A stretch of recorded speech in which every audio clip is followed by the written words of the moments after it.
It's 8 a.m. on a cold morning in the suburbs of Helsinki, and these primary school children are getting ready for class. This morning's lesson, ancient history.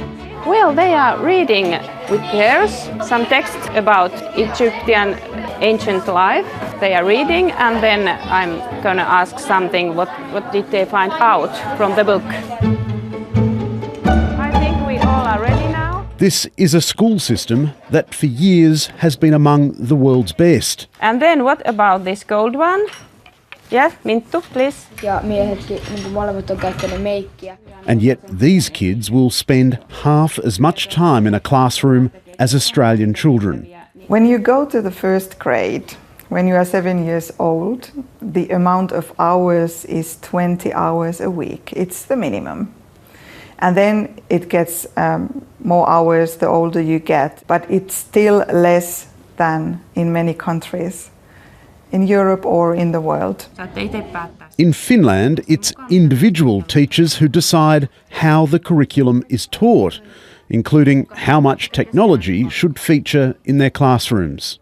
Me tehdään sellaista pyramidiprojektia, missä nyt me kirjoitetaan hieroglyfeillä meidän nimet paperille ja sitten me tehdään classroomista tehtäviä. 11-year-old Minttu Latomaki asks to leave class to work at the school's own student-run cafe. You can go. Yeah, that's okay. Shut your books down.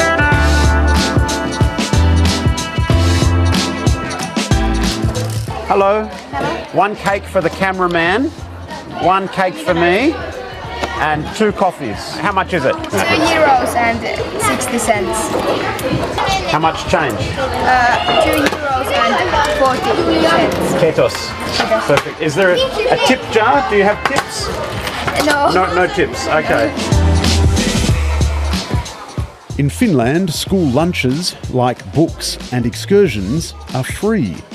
The kids select what they want, sit down with their friends and teachers to eat before they clean up after themselves. The children rug up again to play outside.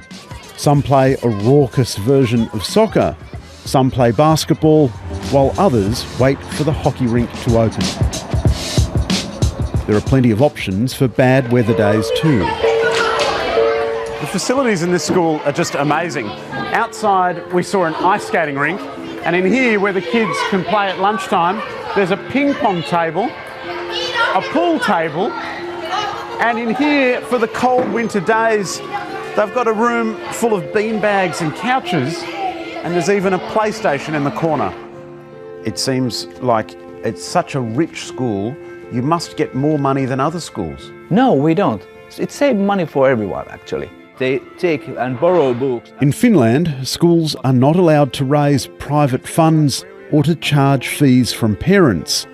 All schools are equitably funded from taxation.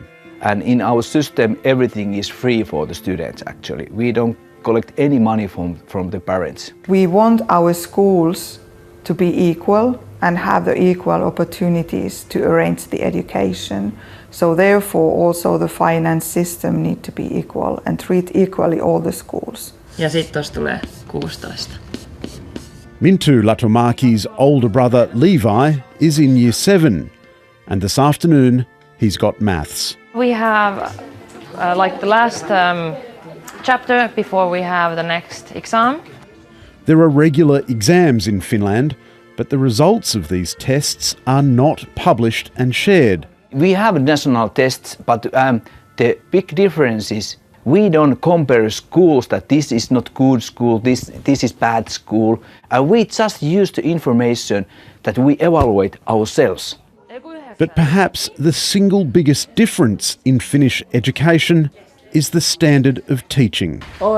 Levi's maths teacher, Una Arnes, speaks 5 languages and has postgraduate qualifications. So every one of us, we have to have a master's degree to be teachers.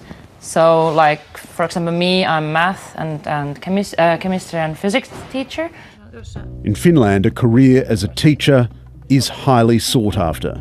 To enter the studies in university, actually, it's really hard. They take something like 10% to study teaching. If you really want to be a teacher, it can't be your second or third or I don't know what kind of option. It has to be your first. I believe that they know what is the best for our children.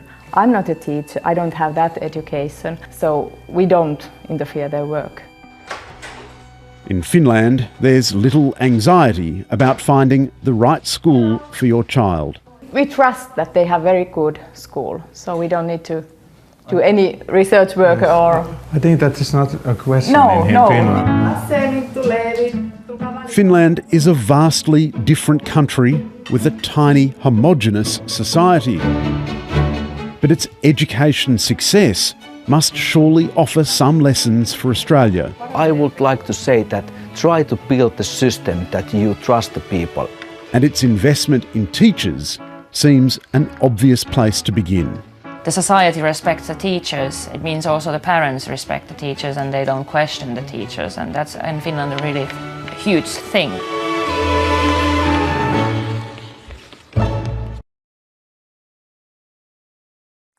Hi, I'm Lee Sales. Thanks for watching this story. If you'd like to watch more of 730's stories, they are on the left of your screen. And tap on the button below to subscribe and get the latest from ABC News.